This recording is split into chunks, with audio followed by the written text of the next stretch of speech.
연속 강의를 맡게 된 전남대학교 사학과 강은영입니다. 이번에 연속 강의로서 일본서기라고 하는 큰 주제 아래에서 앞으로 4주간의 이 주제는, 소주제는 일단 오늘은 일본서기가 어떠한 책인지, 어떠한 의도에서 편찬이 됐는지, 그리고 궁금해하시는 백제삼서라고 하는 게 무엇인지, 그 실체가 어떤 것인지 알아보고자 합니다. 두 번째는 일본의 침략설이죠. 사만정벌에서부터 시작해서 에도 시대 때 정한론, 그리고 결국은 이제 한일 병합까지 이르기까지 일본의 어떤 그 침략적인 이론, 이데올로기를 만들어가는데 일본서기에서 나오는 신공항우 전설이 일본 역사상 어떠한 역사적 변천을 갖고 변해가는지 그러한 모습들을 조금 더 쉽게, 이 강에서는 조금 더 쉽게 접근을 하도록 하겠습니다. 3강에서는 우리가 흔히들 일본과 한반도는 되게 가까워서 바닷길로 서로 오랜 시간 동안 교통을 이렇게 통교를 해왔지만 이 고대 항로라고 하는 점에서 일본의 입장에서 한반도의 앞바다 또는 서해, 남해, 그리고 이제 제주도 앞쪽에 있는 동중국해, 이러한 이 바다를 어떤 식으로 활용하고자 했는지 고대 항로에 대해서 한번 또 보도록 하겠습니다. 그리고 마지막에는 우리가 흔히 일본이라고 합니다. 근데 원래 일본의 국명은 7세기 때까지만 해도 야마토였습니다. 그래서 우리가 흔히들 우리가 일본을 되게 비하해서 외놈, 외놈 이런 표현을 쓰지 않습니까?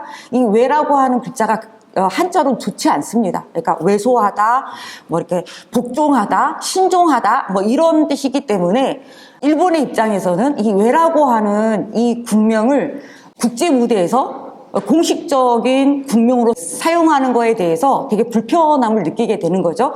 그래서 이제 7세기 후반, 8세기 초반이 되면 공식적으로 일본이라고 하는 국명을 쓰게 됩니다. 그런데 읽을 때 일본이라고 읽지 않습니다. 야마토라고 읽습니다. 그래서 왜라고 쓰고 야마토라고 읽고 또 일본이라고 쓰고 야마토라고 있는 거죠. 그래서 일본의 고대 정권은 야마토 정권이다. 또 한자로 이게 표기한다면 대화 정권, 외정권, 대외 정권, 이런 표현을 쓸 수 있겠죠. 자, 그래서 이 야마토 고대 왕권인 이 야마토 왕권의 일본서기에 나타나는 우리 인간의 통과 의례 중에 하나인 상장 의례. 사람은 어느 누구나 다 죽을 수밖에 없고 그 죽음을 추모하는 것이야말로 인간의 어떤 가장 고유한 풍습, 관습이라고 할 수 있죠. 그래서 야마토 왕권의 동아시아 속에서 나타나는 공통적인 상장 의례와 함께 또 야마토 왕권의 특수한 그러한 상장 의례를 좀 중점적으로 살펴보고자 합니다. 자, 그래서 본격적으로 본 강의를 시작하도록 하겠습니다. 일본서기 많이 들어보셨죠? 그런데 이제 일본서기가 사실은 우리가 읽기가 쉽지 않는 서책입니다. 삼국사기, 삼국유사보다도 사실 접근성이 되게 떨어집니다. 일단 한문이 굉장히 좀 어려워요. 어렵게 기술되어 있다. 그리고 문법 자체도 한문인 듯 하면서 한문이 아닌 듯한 한문. 우리 흔히들 이걸 이제 변칙 한문 또는 막대기 한문이라고 표현을 하는데 그러한 한문들이라든지 또는 당나라 시대보다는 조금 더 올라가는 그런 문장들이 이 일본서기에서는 많이 나타납니다. 그리고 또 일본서기에는 일본의 독특한 차자 표기. 우리는 이제 이두표기 같은, 우리라고 치면은 이두표기와 같은 그러한 일본어가, 그러니까 당시 일본어는 있는데 일본 문자는 없죠. 그러니까 한자를 빌려다가 일본어하고 아주 비슷한 음가를 가져다가 표기하는, 이걸 이제 마뇨가나라고 하는데 오늘날 히라가나의 원조라고 할 수 있는 거죠. 이러한 것들이 일본서기 안에 곳곳에 있어서 사실은 우리가 이렇게 쉽게 일본서기를 정독하기가 쉽지는 않습니다. 그러나 우리가 일본서기의 실체를 알게 되면 그렇게 넘사벽은 아니다라고 말씀드릴 수가 있겠습니다. 일본서기는 일본의 정사 중에 하나입니다. 정사라고 하는 것은 동아시아에서, 동양권에서 전통의 왕족의 역사를 우린 정사라고 하죠. 우리나라의 뭐 정사라고 한다면 뭐 삼국사기, 고려사, 조선왕조실록 이런 것들이 정사죠. 뭐 중국 같은 경우는 뭐 이시오사 이러한 것들이 이제 정사입니다. 근데 일본은 정사가 딱 5개만 존재합니다. 그러니까 조정이 편찬을 해야만이 이건 정사입니다. 그러니까 일본의 조정이 역사를 편찬한 것은 헤이안 시대까지예요. 고대까지만. 그 이후 헤이안 이후는 가마쿠라 막부 시대가 이제 일종의 이제 군인들의 정권인 거죠. 그래서 가마쿠라 막부, 무로마치 막부, 에도 막부 800여 년 동안 막부 시대가 됩니다. 그래서 막부가 힘을 갖고 있으나 막부도 당연히 역사를 편찬하죠. 그러나 막부가 편찬한 역사는 정사가 아닙니다. 조정이 천황이 있는 곳에서 역사를 편찬해야만이 정사인 거죠. 그래서 일본의 정사는 6개밖에 되지 않는다. 이것도 고대에 한정되어 있다. 그래서 일본 서기에서부터 일본 3대 실록까지 딱 6개, 이걸 이름하여 6개라고 해서 육국사라고 합니다. 그리고 이제 이 육국사 중에, 이 정사 중에 가장 첫 번째 정사가 바로 일본 서기입니다. 근데 우리가 이제 일본 서기와 나란히 우리가 되게 이제 언급하는 게 바로 이제 고사기죠. 고사기와 일본 서기는 뭐가 다를까? 그리고 또 뭐가 공통될까라고 했을 때 두 개의 일단 큰 차이점은 고사기와 일본 서기는 볼륨의 차이입니다. 고사기는 3권, 그러니까 볼륨이 적어요. 그러니까 상, 중, 하권으로만 이루어졌고 일본 서기는 30권으로 이루어졌습니다. 그러니까 볼륨이 굉장히 많죠. 그러다 보니까 고사기는 아주 간단합니다. 천황가의 대대로 내려오는 이야기, 말 그대로 액고자에 일사자에 기록할 기자. 그래서 옛날의 일들을 기록한다. 옛날 것들을, 전승들, 천황가에 내려오는 전승들을 기록하는 것들이죠. 그리고 이건 이제 고사기는 713년에 편찬이 되었습니다. 근데 일본 서기는 여기에, 그러니까 체제는 똑같습니다만은 뭐 천황가의 이야기뿐만 아니라 호족들의 이야기, 뭐 이제 각 집안의 대표적인 호족들의 집안의 이야기라든지 또 이제 한반도 관련, 그러니까 고대 한국 관련 내용들이라든지 내용이 훨씬 풍부합니다. 그래서 사료로서 이용 가치가 있는 것은 일본서기다라고 말씀을 드릴 수가 있습니다. 자, 그렇다면 본격적으로 일본서기란 과연 어떤 책인가? 일본서기는 고사기보다는 8년 늦게 완성이 되었습니다. 편찬이 된 거죠. 그래서 이 천황에게 이제 바쳐진 책이다. 그런데 이 일본서기를 편찬이 완료된 게 720년이지 시작되는 시점은 대략 7세기 후반, 그러니까 681년경에는 이미 편찬 작업을 하였을 것이라고 추정이 가능합니다. 다만 일본서기는 이 일본서기의 편찬 과정과 관련된 기록이 없어요. 현재 남아있지 않습니다. 이 책의 서문이라든지 이 책이 어떤 식으로 편찬되었다, 뭐 그 과정들이 이렇게 자세히 실려있는 상조문이라든지 서문 이런 것들이 현재는 전해지지 않고 있습니다. 자, 그래서 우리가 일본 서기는 당연히 일본 명칭이 일본 서기라고 생각을 하지만 그렇지 않습니다. 일본 서기의 원래 이름은 무엇이냐? 3가지 설로 나뉩니다. 그래서 첫 번째가 일본기, 두 번째가 일본서, 세 번째가 일본서, 우리가 잘 알고 있는 일본서기입니다. 그래서 일본서기 편찬 과정과 관련된 기록이 없다라고 말씀을 드렸지만 일본서기 편찬 완료 시점에 완료가 되었다. 그래서 이제 천황에게 바쳤다.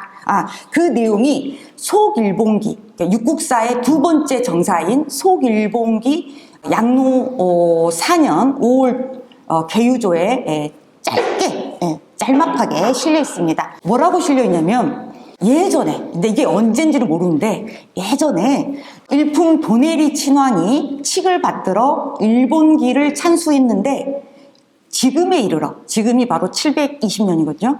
이때 완성해서 이 완성한 그 결과물이 기로는 30권, 계도, 그러니까 일종의 왕계보죠. 천황의 계보. 이 계보가 1권 이렇게 완성해서 이거를 올렸다 이런 내용이거든요. 그래서 보면 이게 이제 일본서기하고 똑같은 내용인데 명칭이 일본기로 되어 있습니다. 그래서 일본서기의 원래 명칭은 일본기였구나 그러한 사실을 알 수가 있습니다. 자, 그런데 일본기라고 하는 원래 일본서기의 원래 명칭은 일본기였다라고 하는 이 견해는 모든 연구자가 동의를 합니다. 근데 다만 두 번째 일본서라고 하는 이름도 있었다. 아니다. 일본서기다. 이런 설도 있는데 먼저 일본서라고 하는 그 이름이 있었다라고 주장하는 견해를 좀 살펴보겠습니다.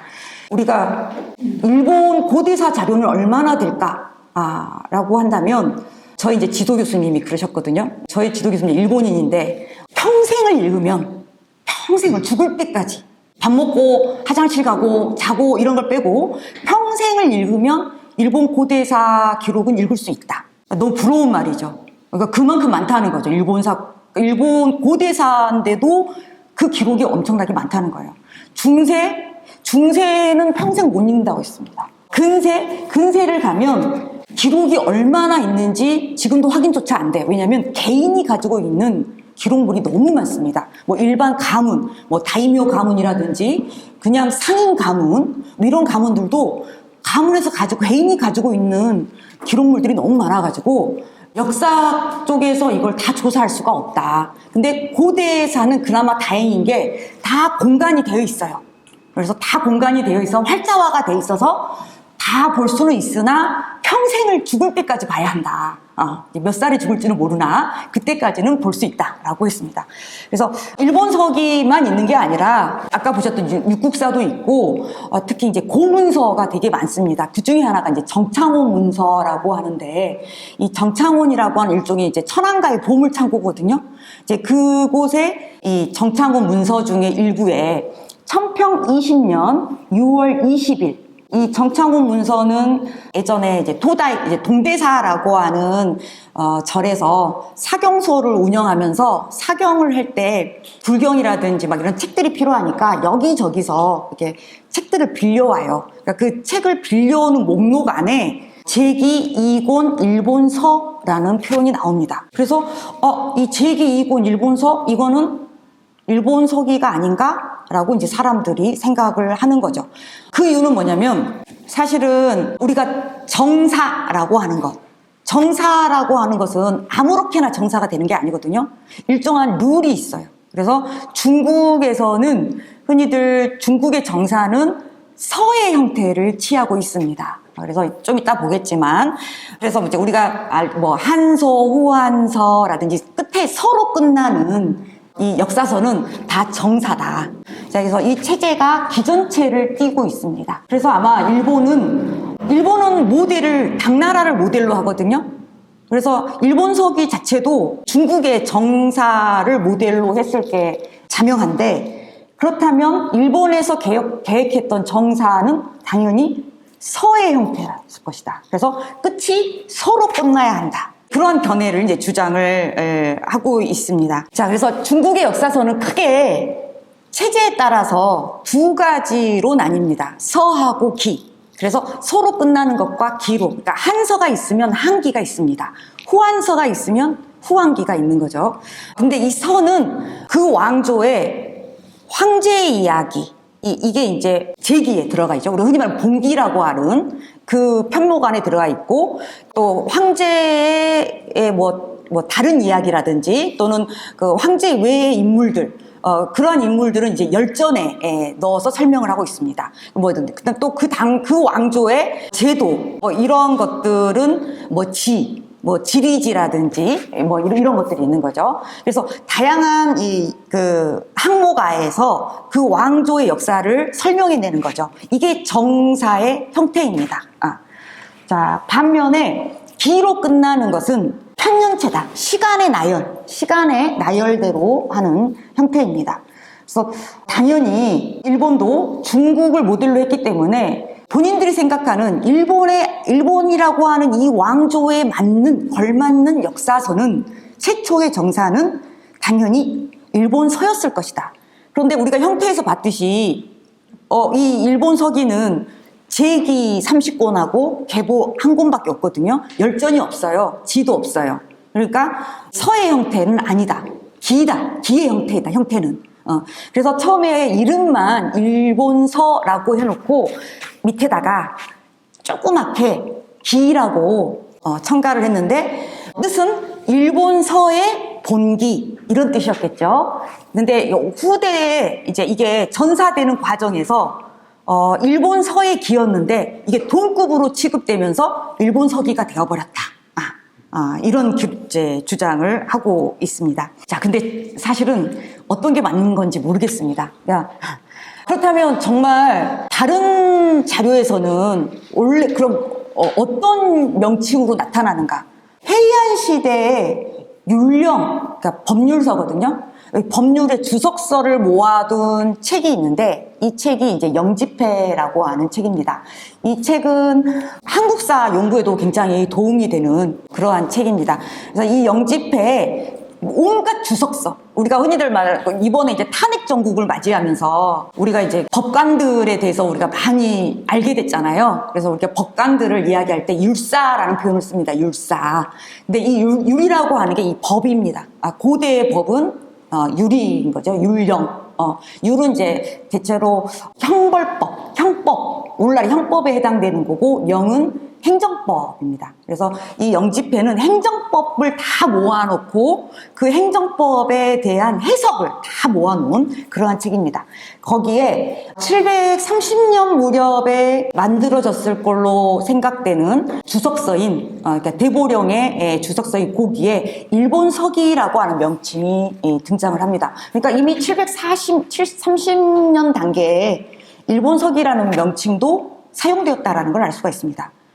또 이제 8세기 때 또 일본은 시를 이제 다 시집을 편찬을 합니다. 국가가. 그런데 이때 이 시집이 바로 만엽집이에요.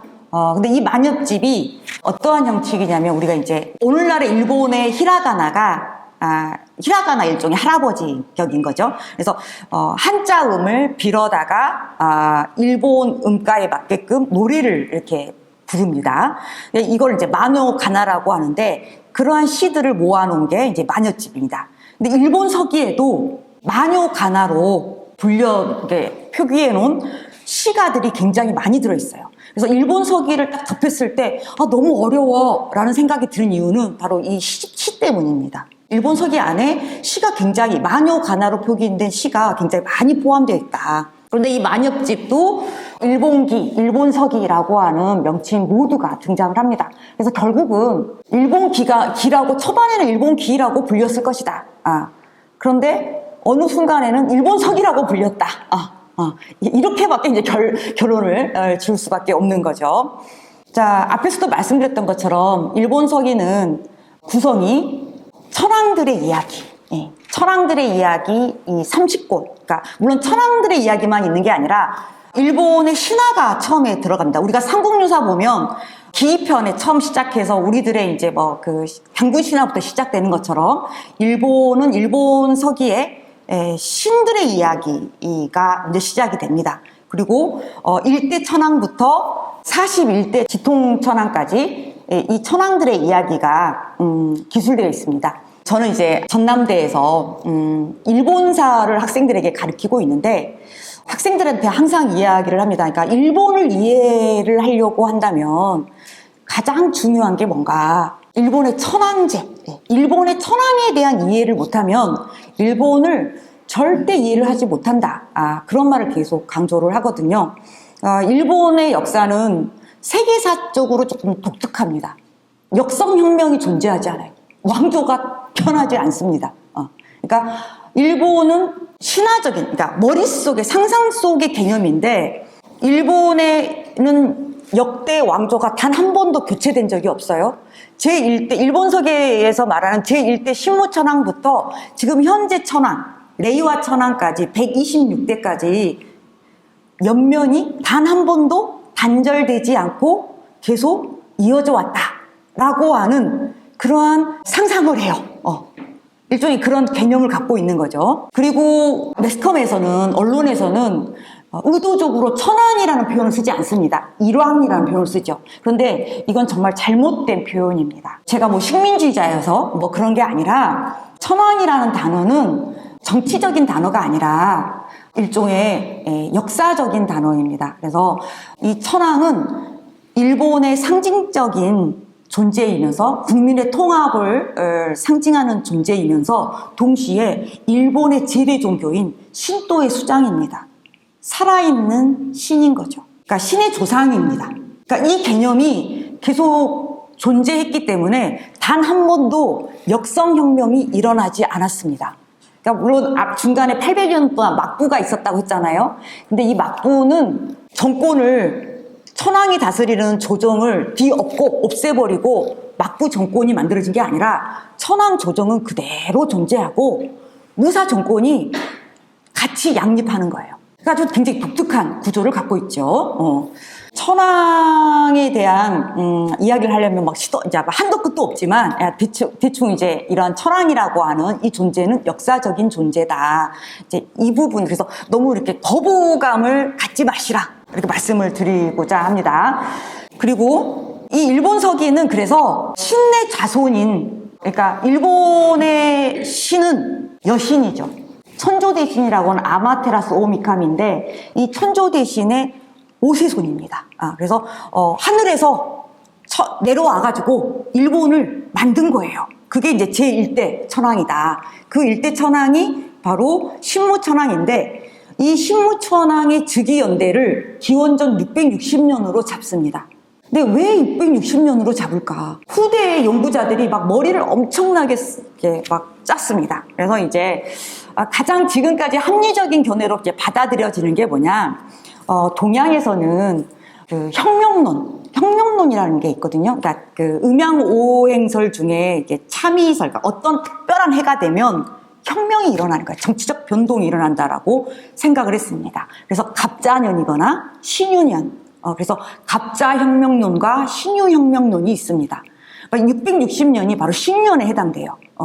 그런데 이제 이러한 이 혁명론을 주장하는 중국의 약간 참의서 중에 위서라고 하는 책이 있는데 거기에 정연이라고 하는 인물이 주석을 달아놨어요. 그래서 69박 21을 하면 1260년이 되거든요. 1260년이 되는 이 신년에 대혁명이 일어난다.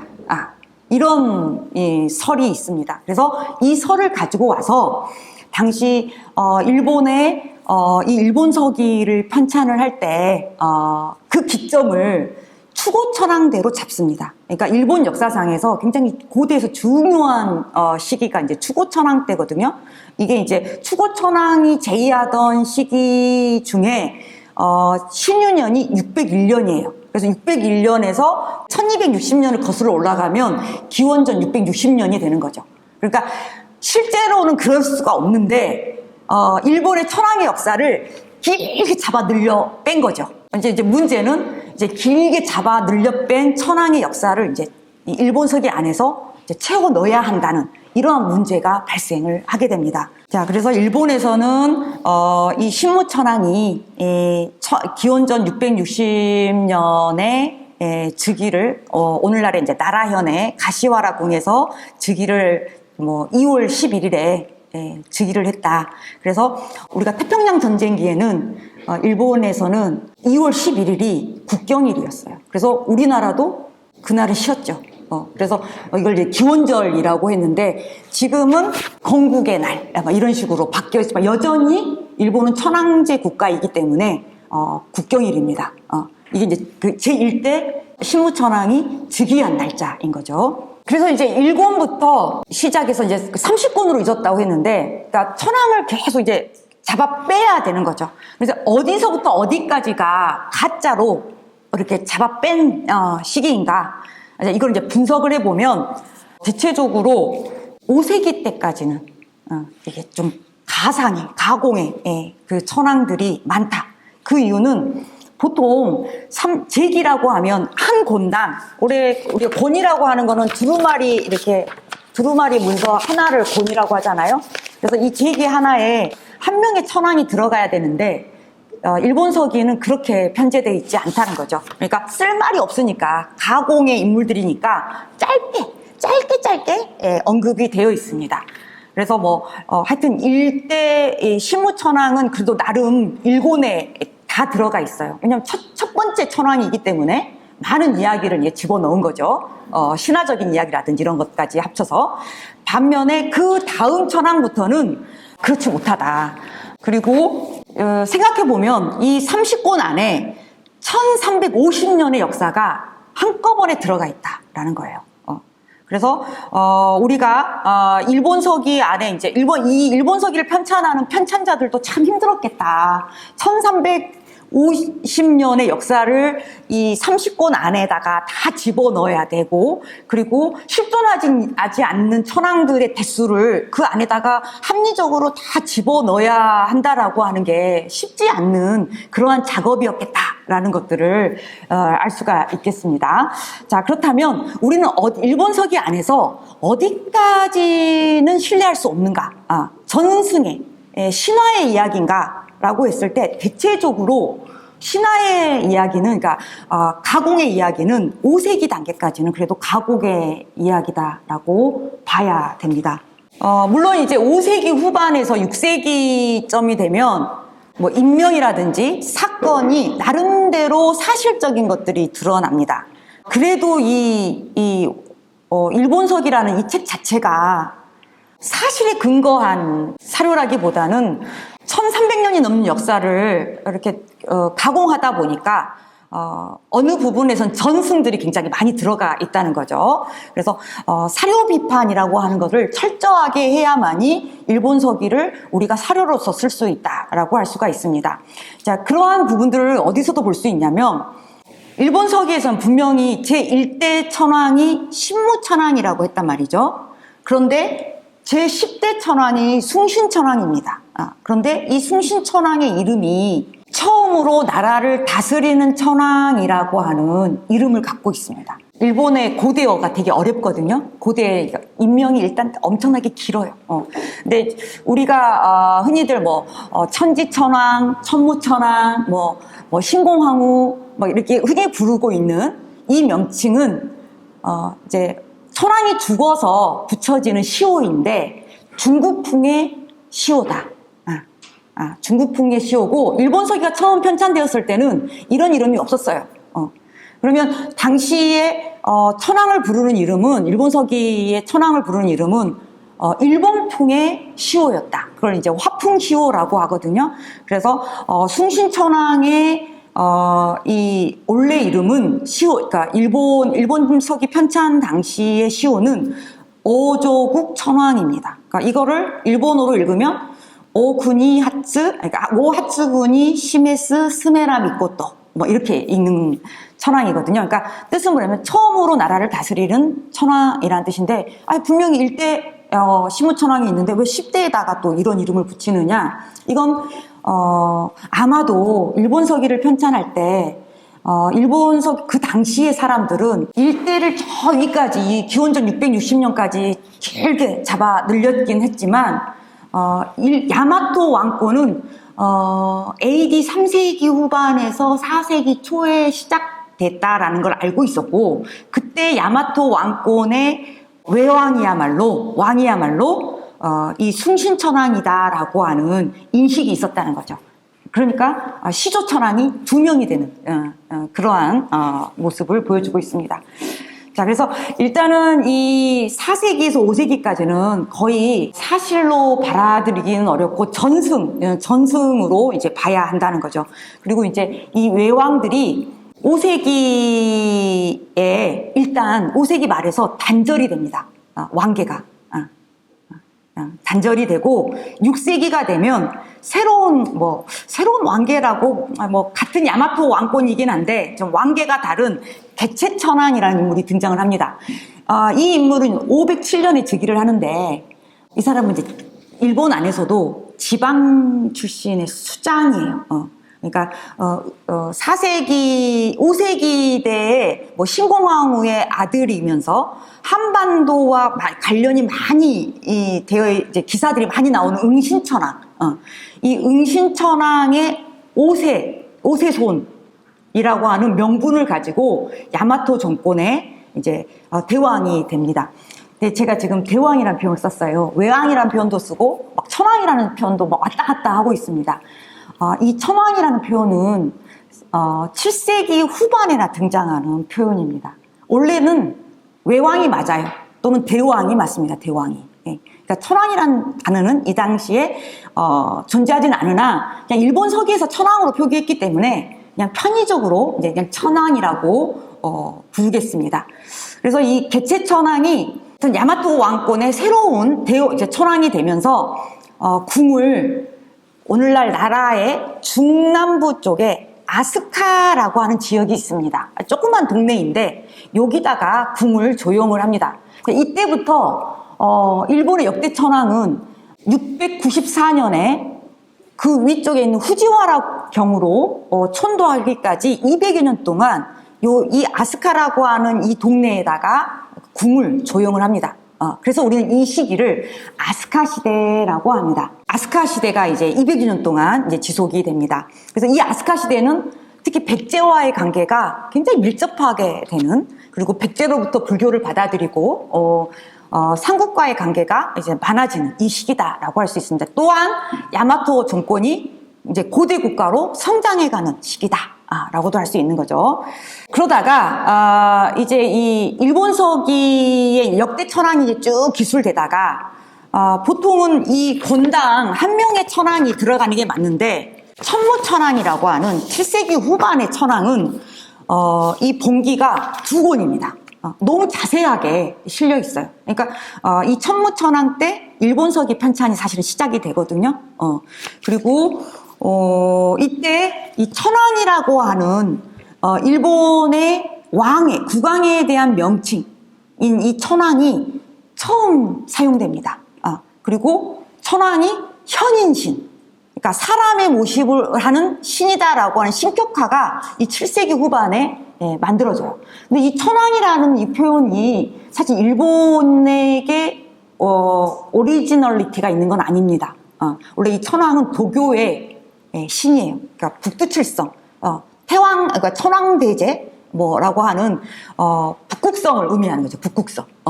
그래서 원래 도교의 신인데 당나라 고종이 천황이란 칭호를 처음 써요. 이걸 이제 일본이 알게 되고 거기서 이제 가져오는 거죠. 그래서 이제 천황이라는 이 칭호를 처음 쓴다. 자, 그리고 국가를 다스릴 때, 이제 고대 국가에서는 국가를 다스릴 때 법이 굉장히 중요합니다. 법.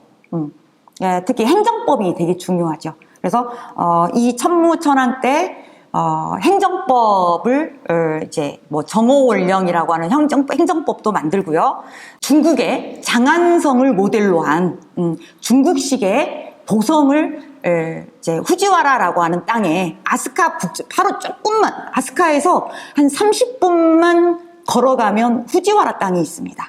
그래서 후지와라라는 곳에다가 수도를 계획된 도성을 만드는 거죠. 근데 물론 천도는 그러니까 천무천황 살아생전에는 못하고 이제 그 다음 천황인 이제 부인이 그 뒤를 이어서 지통천황이 이제 즉위하면서 그게 이제 다 실현이 되는데, 이 일본 서기는 이 지통천황이 천무가 남편이고 지통이 부인이거든요. 일본은 천황이 여왕이 존재하죠. 일본은 역대 여왕이 10번 정도 등장을 합니다. 그래서 지금 천황은 아들이 없죠. 메이지 천황 이래로 일본 천황가는 아들 손이 되게 귀합니다. 아들이 거의 없습니다. 그러니까 이전 천황, 지금 그 상황이라고 하는 그 헤이세이 천황이 아들 둘 본 거 외에는 다 반개로 다 딸입니다. 다 딸. 그런데 메이지 시대 때 그 메이지 대헌법을 만들면서 황실의 계승 원리라고 하는 게 황실에만 적용되는 황실 전범을 만들면서 오로지 천황가는 천황의 직계 남자, 장자에게만 계승되도록 이렇게 법률을 만들어 버렸어요. 그런데 지금 일본 사회는 지금 문제인 거죠. 물론 이제 작은 아들한테 아들이 하나가 있는데 많이 부족합니다. 그리고 너무 여론이 너무 안 좋습니다. 그래서 지금 일본 사회가 다시 여왕을 뽑아야 한다라고, 그러니까 국민투표 붙였을 때는 거의 한 7, 80%는 여왕을 원합니다. 그런데 일본 사회가 보수적이어가지고 그게 사실은 쉽지는 않다. 그런데 역대 일본의 여성 천황은 10명 정도가 있었습니다. 자, 마찬가지로 이 일본서기의 마지막 천황이 바로 지통이라고 하는 여성 천황이고, 이 여성 천황이 697년에 자신과 천무천황 사이에서 손자죠, 적손자라고 하는 오비토 황자가 이제 즉위할 때 그 장면에서 이제 이 일본서기의 서술은 끝납니다. 그 일본서기는 천황의 명칭이 이제 2개라고 했지 않습니까? 그래서 우리가 잘 알고 있는 뭐 천무천황, 지통천황, 추고천황 이렇게 한자음으로 되어 있는 거는 760년대에 일괄적으로 죽은 천황들에게 붙여진 이름입니다. 시호들입니다. 우리가 흔히들 신분이 높은 사람들은 이름을 여러 개를 갖고 있지 않습니까? 그래서 살아생전에 불렸던 이름은 희호라고 하고, 죽고 나면 그 사람의 공적에 맞는 그 사람의 업적을 평가해가지고 이제 시호를 붙이는데, 이제 일본의 천황 같은 경우는 이렇게 일본풍의 시호가 있고 중국풍의 시호가 있다. 근데 일본서기가 편찬될 때는 중국풍의 시호는 없었다라는 거죠. 다음은 이제 기재 방식, 그러니까 일본서기의 독특한 기재 방식을 보도록 하겠습니다. 일본서기는 평년체입니다. 천황의 순서대로, 그 시간의 순서대로 기록을 하고 있습니다. 그래서 천황대에, 그러니까 지금 이제 제가 샘플로 가져오는 게 이제 그 황극천황대거든요. 근데 이 황극천황이라고 하는 사람은 여왕입니다. 우리가 삼국통일전쟁, 그러니까 백강전투, 백제가 멸망하는 백제 의자와 이제 사비가 이제 방고종이 소종방을 비롯해서 13만 대군을 이제 백제에 보내죠.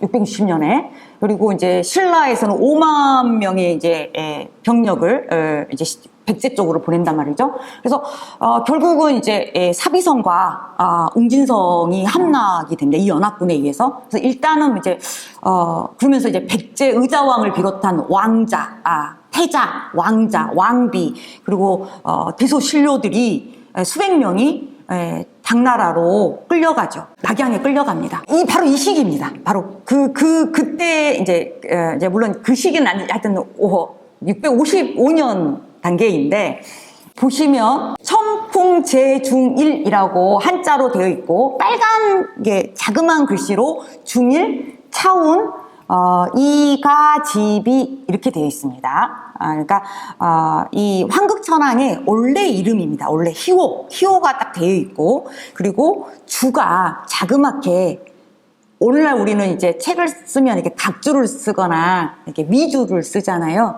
그 주라고 생각하시면 됩니다. 그런데 본문 안에 자그마한 글씨로 이렇게 들어가 있죠. 우리는 이걸 분주라고 합니다. 일본서기는 이 분주가 많습니다.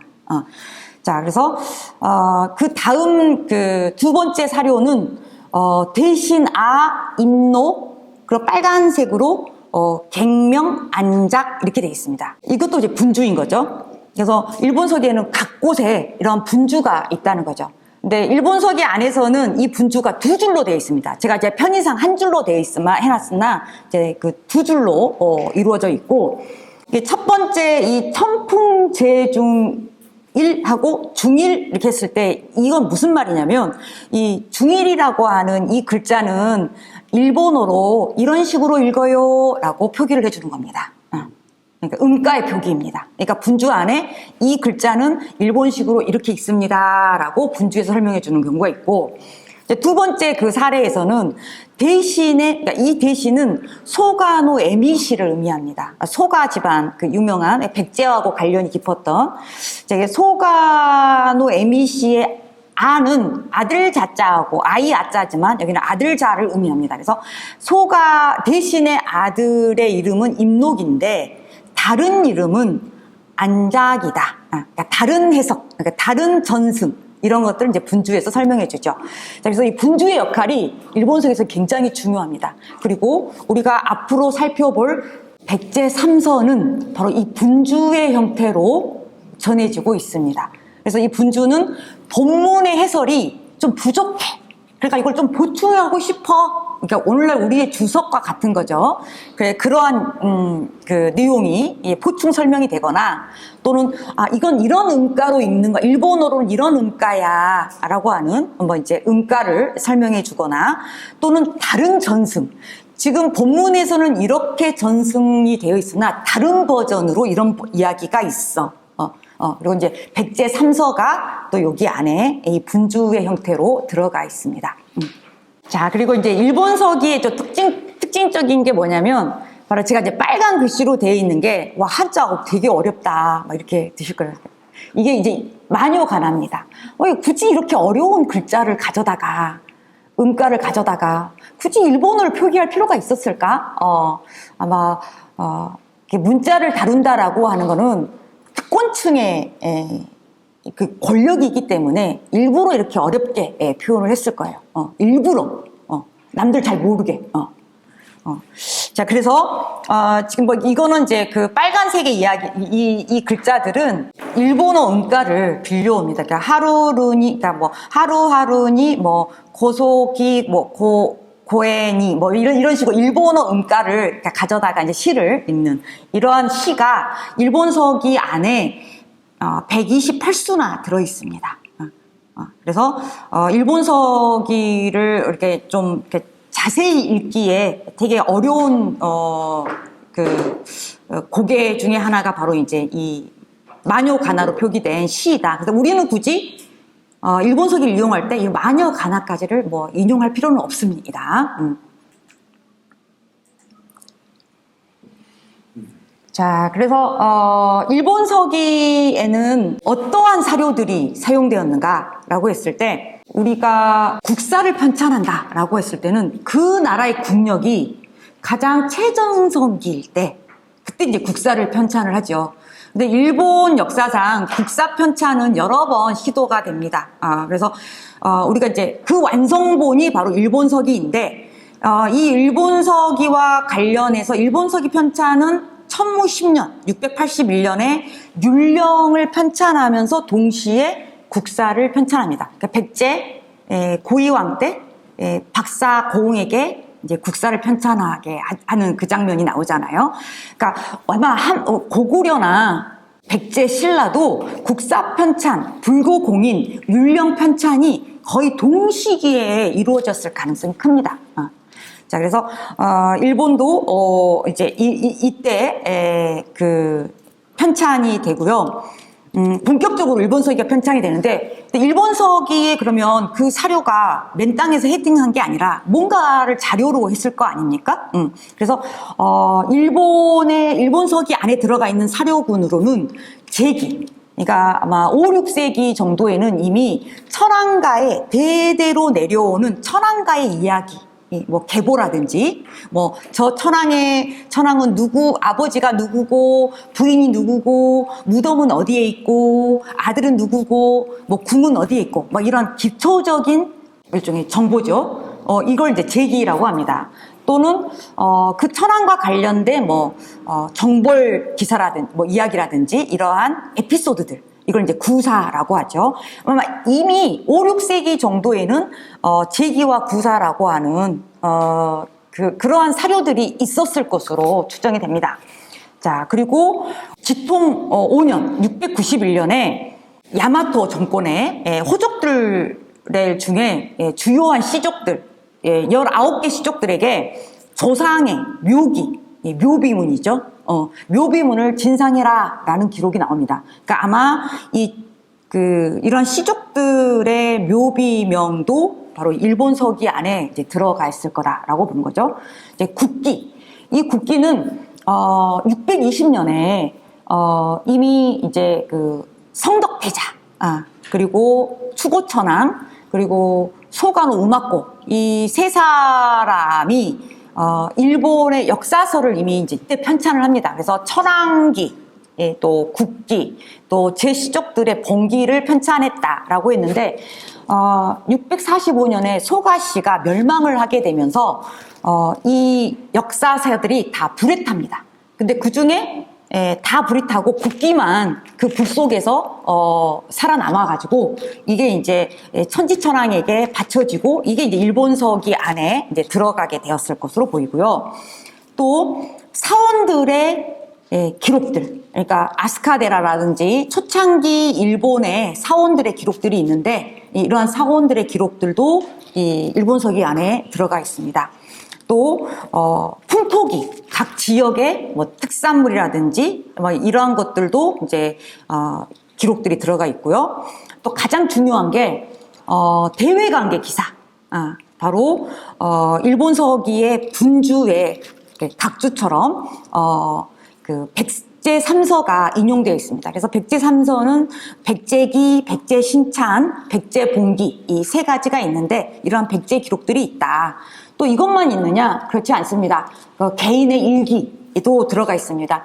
그러니까 대표적인 게 뭐 이길련 박덕서라고 하는 일기인데 이게 되게 재밌는 일기입니다. 659년에 일본이 견당사를 파견을 해요. 일본도 그러니까 당에다 파견하는 사실은 다 견당사죠. 우리나라도 견당사 파견하고 일본도 견당사를 파견합니다. 자, 근데 잘 알고 계시듯이 그 이듬해가 660년 당이 신라하고 짬짬이 해가지고 백제를 치려고 하고 있었단 말이죠. 그럴 찰나에 일본에서 사신 견당사가 온 거죠. 그 견당사 일행 중에 한 사람이 바로 이길련 박덕이라고 하는 이 사람이었습니다. 그러니까 성씨가 이끼라고 하는 성이라 봐서 이끼섬 출신인 것 같아요. 대마도하고 큐슈 그 사이에 있는. 근데 이 사람이 근데 얘네들은 이제 사신 업무를 659년에 다 끝났으면 이제 바로 이제 일본으로 이제 돌아가면 되는데 당의 입장에서 얘네들은 돌려보낼 수가 없죠. 정보가 누설될 수 있잖아요. 얘네들은 이미 이제 당에 와가지고, 당의 분위기가 심상치 않은데 뭔가 전쟁이 일어날 것 같아. 백제 전쟁이 일어날 것 같아. 이걸 알고 있다는 상황이죠. 그래서 얘네들을 유폐를 시킵니다. 장안에도 유폐를 시켰다가, 660년 8월에 이제 백제를 다 점령하고, 나서 이제 의자왕하고 이제 그 백제 이제 이게 왕족들 막 수백 명을 이제 당으로 끌고 와가지고 낙양에다가 이제 데려왔는데 이제 그때 이제 풀어줍니다. 이 일본의 견당사를. 그래서 일길련 박덕이 660년에 낙양을 갑니다. 낙양을 가서 거기서 의자왕을 봅니다. 그래서 의자왕을 봤다라고 하는 기록이 이 일본 서기 안에 이렇게 남아 있는 거죠. 그러니까 돌아오다가 또 이 일길련 박덕이 표류를 합니다. 표류를 해가지고 이제 탐나에 표착을 해가지고 탐나의 왕자 뭐 이제 왕자와 같이 또 일본을 가는 뭐 이제 그런 역사적인 이야기인데 이처럼 다양한 사료들을 많이 이렇게 포함하고 있다라고 할 수 있습니다. 일본 서기는 사본이 굉장히 많습니다. 그래서 일본 서기의 사본으로는 어떤 게 있는지 보도록 하겠습니다. 일본 서기는 이미 해이안 시대가 되면 일종의 성서예요, 성서. 천황의 기록이기 때문에, 천황가의 기록이기 때문에, 여러 차례 조정해서 강독을 합니다. 그래서, 그때 이 6번의 강독을 해이안 시대 하면서, 일본어의 이건 이렇게 읽는다. 여기는 여기서 끊어 읽는 거야. 여기는 여기서 마치는 거야. 라고 하는 것들을 이제 체계화 시키는 거죠. 그렇게 해서 해안 시대 때 만들어지는, 그러니까 일본 서기의 해석서가 바로 이제 석일본기인데, 이제 이게 이제 만들어집니다. 자, 그래서 이, 일본 서기는 워낙 이제 신성한, 책으로 대접을 받았고, 나중에 이제 에도 시대 때가 되면 물론 조정은 존재합니다. 그러니까 우리가 이제 좀 착각을 하게 되는데 에도 시대 때 일본의 수도는 어딜까요? 그쵸, 에도라고 생각을 하게 됩니다. 근데 아닙니다. 천황이 있는 곳이 수도입니다. 일본은 무조건. 그러니까 아무리 쇼군이 에도에서 권력의 정점에 있다 하더라도 천황이 담벼락에서 벼룩 잡는 그러한 하찮은 존재가 됐다 하더라도 천황이 있는 곳이 수도입니다. 그래서 일본의 수도는 교토가 되는 거죠. 그래서 1868년까지 일본의 공식적인 수도는 교토 해안입니다. 자, 그래서 이제 이 에도 시대 때가 되면, 에도 말기가 되면 이제 일본도 살기가 힘들어지고 막 그러면서 지금의 이 정권을 무너뜨리고 다른 정권, 새로운 정권을 만들어야 돼. 근데 그 정권이 어떤 정권이야? 천황이 다스리는 정권.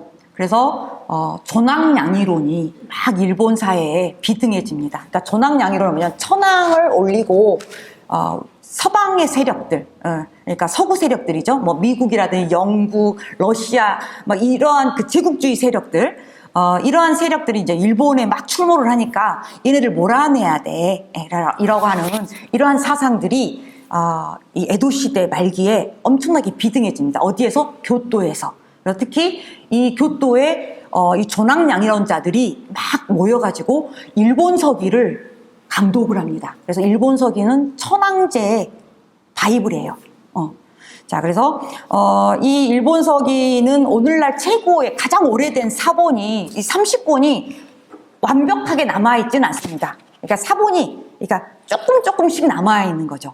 그래서 지금 막 여러 버전의 사본을 이렇게 다 30권을 모아서 오늘날 여러분들이 보시는 일본 서기를 만들어내는 거죠. 그러니까 일본사 쪽에서는 그 여러 가지 판본을 다 모읍니다. 다 모아서 이렇게 이렇게 만들어내는데 굳이 이런 거 우리는 볼 필요는 없다. 볼 필요는 없고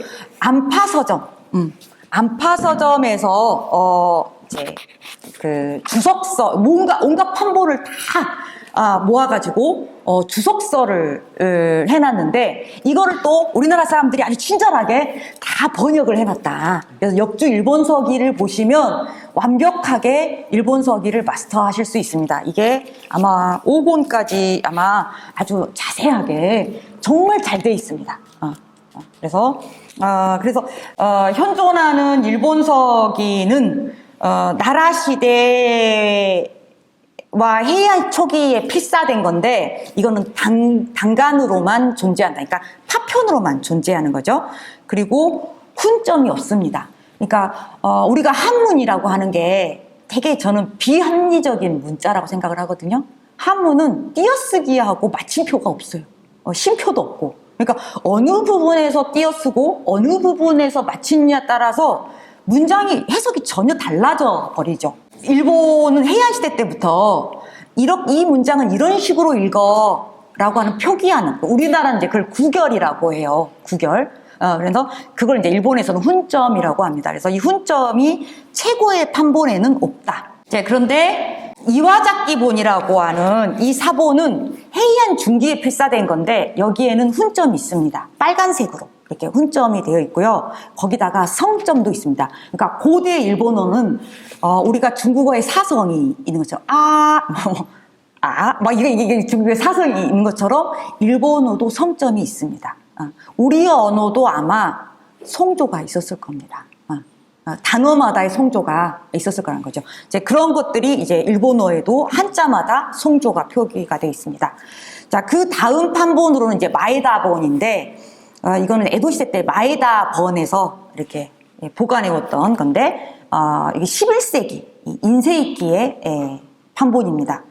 자, 그리고 그 다음에는, 이 가네카타본인데, 여기는 가마쿠라 시대입니다. 근데 대체적으로 이 판본들이요, 다 신도, 일본의 제대 종교라고 하는 신도를 섬기는 이 종파 중에 그 요시다 신도라고 하는 게 있습니다. 그러니까 오늘날 교토에 가시면 교토 대학이 있고 교토 대학의 바로 옆에 요시다 신사가 있는데 여기가 신도의 정점입니다.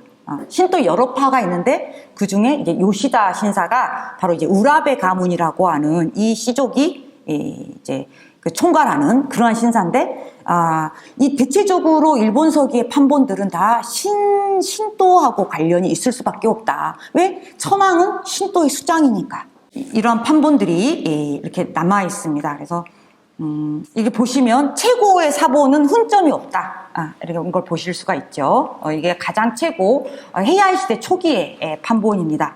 다음은 가마쿠라 시대인데 빨간색이 좀 언뜻언뜻 보이시죠? 이거는 여기서 끊어 있고 여기는 이런 식으로 읽어라고 일본의 가타카나로 이제 표기를 해놓습니다. heian 시대가 되면 가타카나가 등장을 합니다. 그러니까 가타카나가 처음에 등장하는 이유는 뭐냐면 오늘날 일본어의 가타카나는 외래어를 표기를 하지만 일본어에서 가타카나는 승려들이 한자를 읽기 쉽게 하기 위해서 불경을 읽기 쉽게 하기 위해서 만들어낸 겁니다. 그러니까 산스크리트어에서 이렇게 좀 이렇게 이제 만들어 놓은 거죠.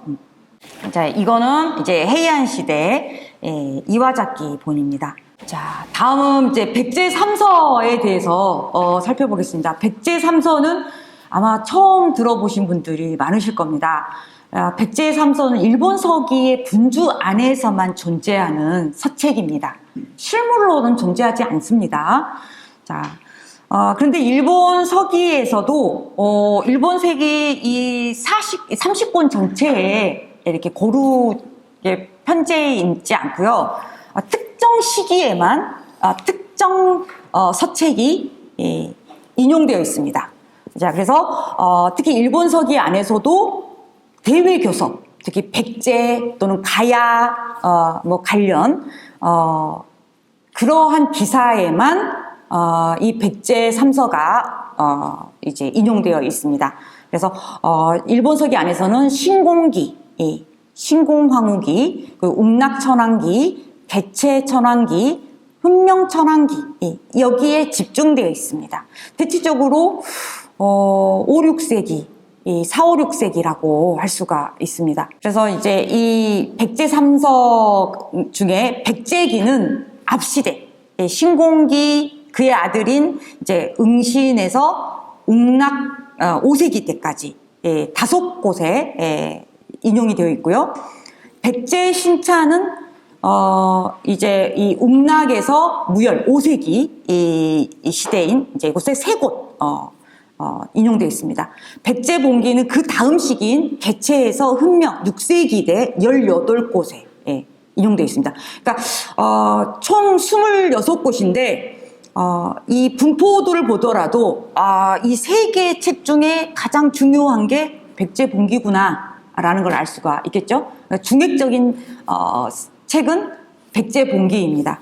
그런데 이제 책 서명이 백제 신찬왈, 백제 신찬운, 백제 기운, 이런 식으로 서명이 직접적으로 언급되지 않더라도 본문에 백제와의 가야와의 이러한 대외 교섭 기사를 전하는 본문 안에 누가 봐도 이거는 백제 삼서에서 가져왔겠다라고 하는 그러한 그 기절들이 군데군데 눈에 띕니다.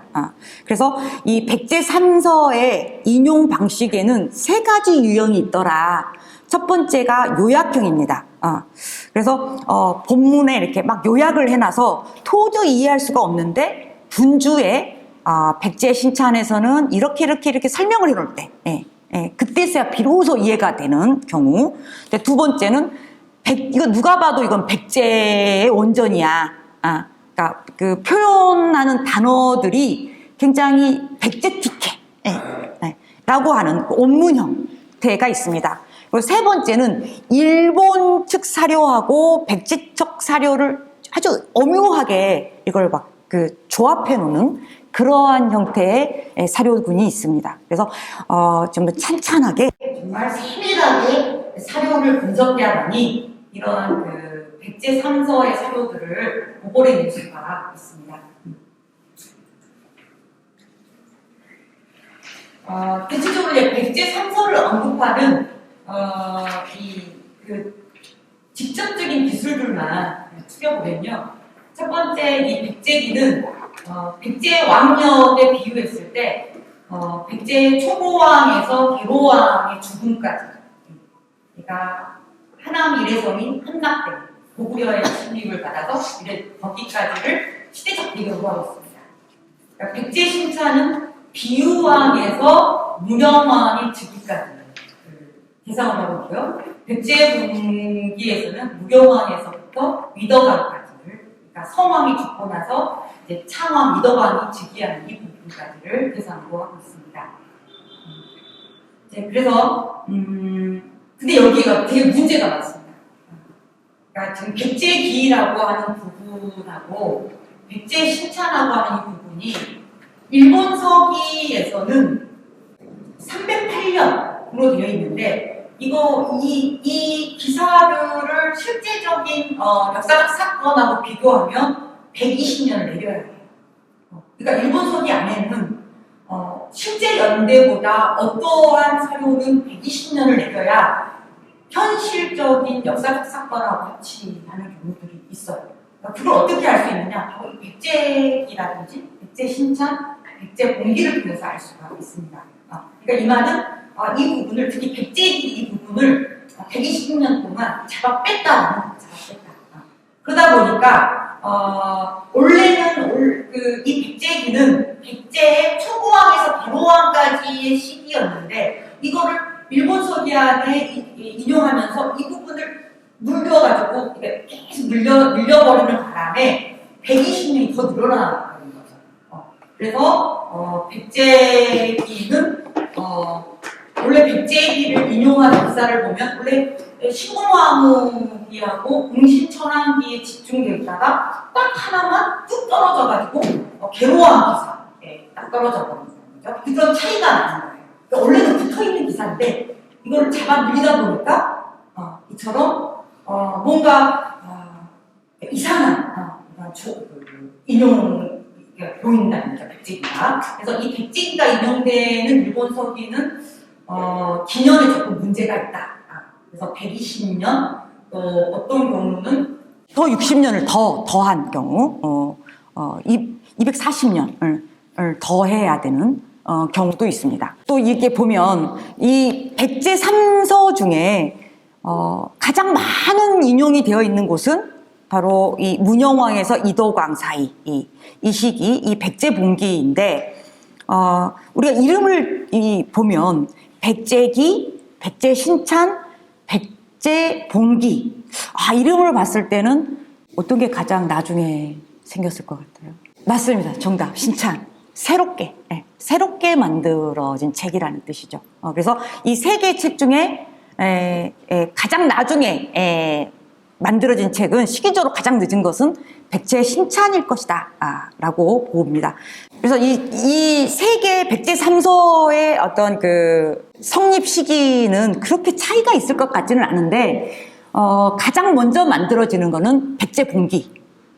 백제봉기이고 백제봉기를 조금 더 설득력 있게 설명해 주기 위해서 백제기가 인용이 되고 그리고 백제기하고 백제신찬 사이에 약간 블랭크가 있어요. 블랭크. 여기가 비었어. 이 비인 부분을 백제신찬이 보완을 해줍니다. 그러한 형태를 띠고 있다. 자, 이렇게 보면 백제 3서는요 통사가 아니라는 걸 알 수가 있습니다. 만약에 통사였으면 대외 관계가 많은 인용이 많은 신공왕후기부터 그 흥명천왕기까지 백제기를 전체 이렇게 두루 이렇게 인용을 했겠죠. 그런데 그렇지 않았다는 거잖아요. 어느 시대는 딱 백제기만, 어떤 시대는 딱 백제신찬만, 또 어떤 시기는 딱 백제봉기만. 이건 반대사다. 이거는 통사적인 역사서가 아니라 이 백제 3서는 각각 왕계가 다른 특정한 왕대를 대상으로 하는 부분적인 역사서다라는 것을 그러니까 좀 특수한 역사서다라고 볼 수가 있겠습니다. 자, 그리고 우리가 백제 3서를 복원해낼 수는 없습니다. 그러니까 인용되어 있는 게 다 대외관계라는 말이죠. 그래서 백제사 일반에 대한 기술을 볼 수가 없어요.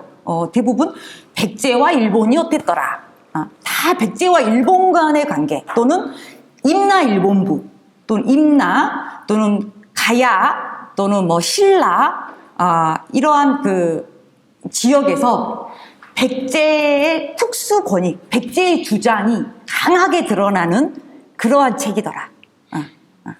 자, 이러한 특징들을 갖고 있습니다. 뿐만 아니라 이 세 개 책 중에 백제봉기가 중심축이라고 했잖아요. 근데 이 백제 중심축의 그 내용은 뭐냐면 성왕이 가야 남부 지역으로 진출하는 그러한 이야기란 말이죠. 그래서 백제의 주장이 아주 강력하게 기술되어 있습니다. 그런데 근데 이제 성왕이 항상 주장하는 게 그거예요. 그러니까 이 백제 봉기 안에서 일본하고 우리는 사이가 좋았어. 사이가 좋았어. 근데 그게 언제부터 좋은 거냐면 초고왕 때부터 좋았어요. 이거를 계속 백제 봉기에서 주장을 합니다. 그래서 거기에 대한 증명이라도 하듯이 백제기라는 책을 통해서 이 신공황후기, 응신, 계로왕의 죽음까지 이 백제기를 통해서 백제 성왕이 주장하는 내용을 거기 안에다가 보충을 해줍니다. 그래서 원래 백제 3서의 기록은 형식은 어떻게 되어 있었을까라고 했을 때 일본서기 편찬자들이 나름대로 이제 본인들이 이제 자신들의 구미에 맞게끔 이제 조정을 했단 말이죠. 그런데 이 웅낙기에 백제의 기를 인용하는 그 기술 사료 안에 계로왕 을묘년 그러니까 계로왕의 을묘년의 겨울이라고 하는 이런 간지가 왕대와 간지가 표기되어 있는 걸 봐서 원래 백제 3서의 형태도 원래 이렇게 왕대수와 간지가 이렇게 표현되어 있는 그러한 형태의 사료였겠다, 역사서였겠다 정도를 이제 조금 추론해낼 수가 있겠습니다. 자, 그래서 이 백제 3서는 되게 목적의식을 가지고 만들어낸 책이다라는 것을 우리가 조금 눈치를 챌 수가 있겠죠. 그래서 단순한 백제 역사서를 기술한 역사서는 아니고요. 우리가 삼국사기의 백제 봉기를 보면 온조왕부터 이렇게 그 왕의 대수가 이렇게 딱 기록되어 있습니다. 일종의 왕계잖아요. 그러니까 이 삼국사기에 기록되어 있는 이 왕계가 성립되기 이전에 여러 버전의 왕계가 있었던 것 같습니다. 그래서 그 왕계마다 기록하는 책이었을 거고, 그리고 결론적으로 이야기하면 이거는 백제에서 만들어진 책이라기보다는 백제가 패망하고 나서, 물론 이제 백제의 기록을 인용을 했지만 백제가 패망하고 나서 백제에서 많은 유민들이 일본으로 들어갑니다. 백제에서 갈 데가 없어요. 바다 건너 중국으로 가긴 쉽지는 않고 일본으로 많이 옮겨가죠. 그래서 이때 이제 이 일본으로 옮겨간 백제 유민들 중에 일부가 일본서기를 편찬하는 과정에서 그 이렇게 약간 버전이 다른 왕계의 책이 있었고, 거기에다가 자신들이 어떤 왕에서 나왔고 자기 신분들은 얼마나 훌륭하고, 그리고 백제 왕에게 어떤 봉사를 했고 이런 내용들을 적어서 일본의 편찬국에다가 이거를 이제 보낸 그러한 서책이었을 것으로 추정이 됩니다. 그래서 일본서기에서는 계로왕의 아들이 무령왕이라고 기록을 하고 있습니다. 근데 백제 신찬에서는 그렇지 않다. 그렇지 않다. 그러니까 비우왕의 아들이 곤지이고 곤지의 아들이 이제 무령왕이다. 전혀 다른 단절된 비우왕계의 왕계를 이제 주장을 하고 있거든요. 그래서 삼국사기와 일본서기 봉기와 그리고 이 백제 신찬의 왕계가 다 다릅니다. 다 다릅니다. 그래서 왕계의 이 버전이 여러 개가 있었겠다. 그런 것들을 알 수가 있는 거죠. 그리고 이제 이 백제의 삼서에는 굉장히 의도적인 표현들이 막 그 정치적인 표현들이 막 섞여 있습니다. 예를 들어서 천황이라는 표현은 7세기 말에서야 생긴 용어라고 했다는 거죠. 그런데 백제 삼서는 6세기 때까지를 6세기 때까지만을 반영을 하고 있어요. 그러니까 그때는 그 당시는 천황이라는 단어가 없다는 거죠. 또 일본이라는 단어도 이 당시는 없던 거예요. 일본이라는 단어는 국제적으로 8세기 초에서야 공식적으로 사용된 국명입니다. 그러니까 뭐 이런 일본이라는 표현도 있는데 또 일본이라는 표현도 있으며 동시에 백제신창 같은 경우는 일본이라는 표현도 쓰면서 왜라는 표현도 씁니다. 그러니까 오래된 표현도 쓰고 뭐 아주 새로운 표현도 쓰고 또 천황이라고도 쓰고 그러니까 굉장히 오래된 표기들을 그러니까 아주 새로운 표기와 아주 오래된 표기를 동시에 쓰고 있어요. 그래서 이런 걸 어떻게 이해할 것인가? 이런 표기법을 어떻게 이해할 것인가? 근데 일본서기 연구자들은 대체로 이건 만약에 일본서기를 편찬하는 과정에서 8세기대 용어로 이 백제 3서의 용어들을 일괄적으로 그러니까 이거를 이제 변형을 시켰다면 일괄적으로 변형을 시켰겠지. 오래된 표현도 놔두고 또 새로운 표현도 놔두지는 않았을 거다라는 거죠. 그러니까 이러한 표현의 다양성은 이미 백제 3서가 만들어지던 당시를 반영하고 있다라고 보는 겁니다. 그러니까 백제 유민들이 백제 원사료를 이용하는 부분에서는 오래된 표현을 쓰고 내가 일본 조정에서 내가 이제 백제는 망했어. 망했는데 내가 이번 일본 조정에서는 내가 나름대로 뭔가 이 역할을 할 수 있을 것 같아. 나를 어필하고 싶어. 그러니까 굉장히 잘 보이고 싶어. 그래서 일본을 막 높이는 그러한 단어를 또 동시에 쓴다는 거죠. 그러니까 오래된 표현과 아주 새로운 표현이 동시에 존재한다는 것은 백제 3서가 만들어지던 당시의 표기법이다. 그럼 이 시기는 새로운 표기법, 바로 일본이라고 하는 표현, 이게 가장 늦게 등장을 하거든요. 일본이라는 표현이 이제 701년에 일본이 견당사를 파견하면서, 야, 우리나라는 그 30년 동안 이제 중국과 이제 외교를 단절하고 있다가 701년에 30년 만에 견당사를 파견하면서 야, 우리나라는 일본 이제 왜라는 표현 안 써. 이제 일본이라고 국호를 써. 그리고 연호도 써. 그리고 율령도 갖고 있어. 그리고 도성도 장안과 같은 걸 갖고 있어. 그러니까 우리 일본이 이게 자그마한 나라가 아니야라고 하는 걸 이제 중국에 어필하는 거거든요. 이게 그러면서 일본이라는 국호가 처음 이제 국제사회에 등장을 합니다. 그래서 이런 표현을 봤을 때 백제 3서의 성립 시기도 8세기 초반이다. 그러니까 백제 유민들이 분명 백제 원사료를 가지고 백제 3서를 만들었지만 그 시기는 8세기 초반으로 볼 수밖에 없다. 라는 거죠. 자, 그리고 특히 이제 백제기에 보면, 백제 3서를 보면, 대체적으로 일본을 3인칭으로 해서, 일본, 뭐, 대화 또는 대외, 뭐, 이렇게 3인칭을 쓰거든요. 그런데 백제기에서는 귀국이라는 표현을 씁니다. 귀국. 그래서 이 귀국은 왜 이런 2인칭을 썼을까? 이게 2인칭일까? 3인칭일까? 보통 백제 3서에서 일본을 지칭할 때는 대체적으로 3인칭인데 왜 백제기에서는 귀국이라고 한 2인칭을 썼을까?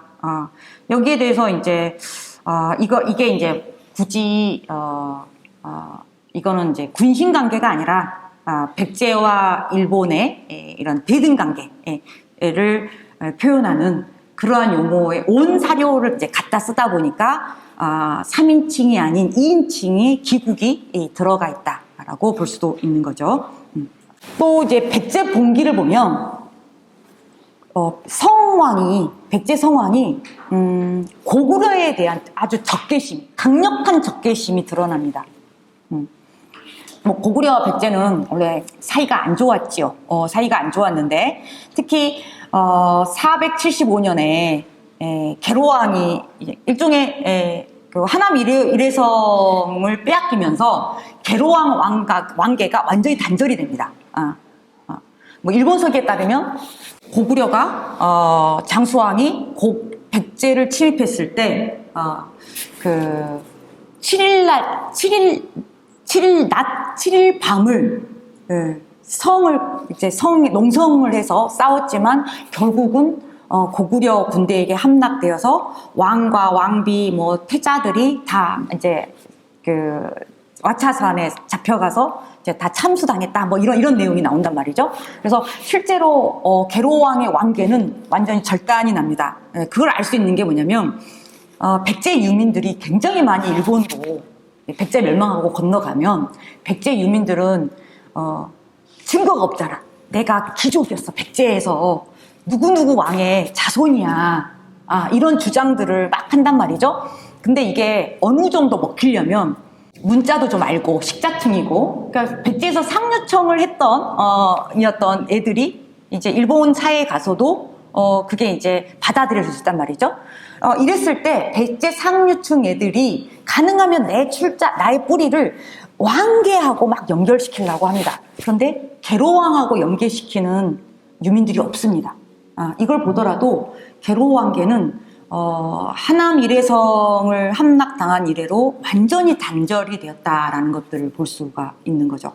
그래서 삼국사기의 왕력은 안 맞는 것 같습니다. 역사적인 실제성과는 조금 안 맞는 것 같습니다. 그리고 이처럼 이 한강 유역의 유실, 상실이라고 하는 것은 백제한테는 엄청나게 뼈아픈 상처였고, 웅진기, 사비기에 들어서서도 백제 왕들은 반드시 한강 유역을 회복하는 게 하나의 역사적 과업이었습니다. 결국 성왕은 이거를 이루려고 하다가 못 이루고 죽임을 당하죠. 그래서 이 백제 봉기 안에서는 고구려에 대한 끝없는 그 강력한 적개심, 이게 드러납니다. 그 표현이 바로 북적 박국이라는 표현입니다. 북쪽의 오랑캐 박국입니다. 고구려라고 하는 명칭이 있는데 박국이라는 표현을 씁니다. 그러니까 일본에서 우리가 그 삼국을 지칭하는 명칭에 신라는 시라기라고 하거든요. 아마 이제 신라를 일본어식으로 표현하다 보니까 이제 시라기, 음가가 비슷하지요. 이건 이제 우리가 어느 정도 동의할 수가 있어요. 다음에 이제 백제 같은 경우는 이제 쿠다라라고 하죠. 그러니까 오온 가지고 이야기하면 사실은 귀에 걸면 귀걸이고 코에 걸면 코걸이가 되는데, 쿠다라는 큰 나라, 이렇게 그러니까 일단 일본이 백제를 대국으로 생각해서 큰 나라라고 해서 이제 쿠다라가 되었다. 이렇게 불렀다라고 하는 거죠. 근데 고구려는 그 음가대로 읽으면 코쿠리가 돼야 됩니다. 근데 코쿠리라고 부르지 않는다. 코마라고 부릅니다. 코마. 근데 이 코마가 어디서 오느냐? 이 박국에서 옵니다. 박국. 이 박자가 개를 의미하는데, 여러분들이 신사에 일본에 여행 가시면 신사들이 있지 않습니까? 신사 앞에 도리를 이제 지나가면 이렇게 개 모양인지 여우 모양, 특히 대부분 개 모양이거든요. 개 모양의 석조물이 두 개가 이렇게 나란히 이렇게 있습니다. 이게 박입니다. 이게 박. 얘를 코마라고 읽습니다. 코마. 그래서 고구려를 코마라고 읽는 겁니다. 그러니까 이게 이제 이 백제를 통해서 들어간 정보다라는 거죠. 그래서 이때 백제는 백제 봉기를 통해서 뭘 주장하냐면 일본 야마토와 백제가 힘을 합쳐갖고 임나 또는 임나나 외국 백제가 힘을 합쳐서 공동으로 상대해야 할 적은 고구려다라고 하는 그러한 그 주장을 이 백제 봉기에서 강력하게 어필을 하고 있습니다. 자, 그래서 이제 지금까지 쭉 우리가 일본 서기란 어떠한 책인가, 그리고 일본 서기 안에 인용되어 있는 백제 삼서란 어떤 책인지 그것들을 쭉 살펴보았습니다. 그래서 정리하자면 백제 삼서는 통사가 아니다. 특수사다. 그래서 다양한 왕계별로 만들어진 역사서였고, 이것을 백제 멸망 후에 백제 유민들이 자신들의 출자와 어떤 봉사의 근원을 기술하면서 일본 조정에게 강력하게 어필하기 위한 그러한 책이었다. 그래서 가장 먼저 만들어지는 것은 백제 봉기이고, 가장 중심적인 책도 백제봉기다. 그래서 6세기 때 성황대의 상황은 이 백제봉기에 반영이 되어 있고, 백제봉기에서 성황이 계속 일본과 백제는 사이가 좋았어 라고 하는 계속 주장을 그러니까 군사적인 협약을 위해서 역사성을 계속 주장하는데, 그 역사성을 증명하기 위해서 만들어진 게 백제기다. 그래서 초고왕 때부터 우리는 사이가 좋았어. 이렇게 되는 거죠. 그리고 백제신차는 이 백제기와 백제봉기 사이에 비어있는 이 브랭크, 이 부분을 보완하기 위해서 전혀 다른 왕계가 기술된 그러한 내용들을 가져다가 보완을 한 것이다 라고 정리를 할 수가 있겠습니다. 그래서 성립연대는 일본 서기가 편찬되는 시기보다는 조금 앞서겠죠. 그래서 8세기 초반 정도로 추정을 해볼 수가 있습니다. 일본이라고 하는 국호가 국제 무대에서 사용되고 702년 이후, 그리고 일본 서기가 성립하는 720년 이전, 그러니까 701년에서 720년 이 사이에 이 백제 3서가 성립했을 것이다라고 추정해 볼 수가 있겠습니다. 자, 그래서 정리를 하면 이제 이렇게 되는 거죠. 그리고 내용들을 보면 굉장히 백제 중심적인 내용이면서 동시에 일본에게 좀 아부하는 그러한 표현들이 그러니까 굉장히 노골적으로 드러난다는 거죠. 자, 여기까지 이 일본 서기와 편찬과 백제 3서에 관해서 살펴봤습니다. 되게 좀 내용이 조금 어렵고 지루한 면이 없잖아 있었습니다. 그래서 다음 시간에 이 강은 조금 더 좀 재미있는 그래서 뭐 일본사 전반을 넘나들면서 임나일본부라고 하는 것들이 어떤 식으로 정한론하고 연결되어 가는지, 그 역사적인 변청 과정을 좀 사진 자료를 통해서 살펴보도록 하겠습니다. 감사합니다. 네.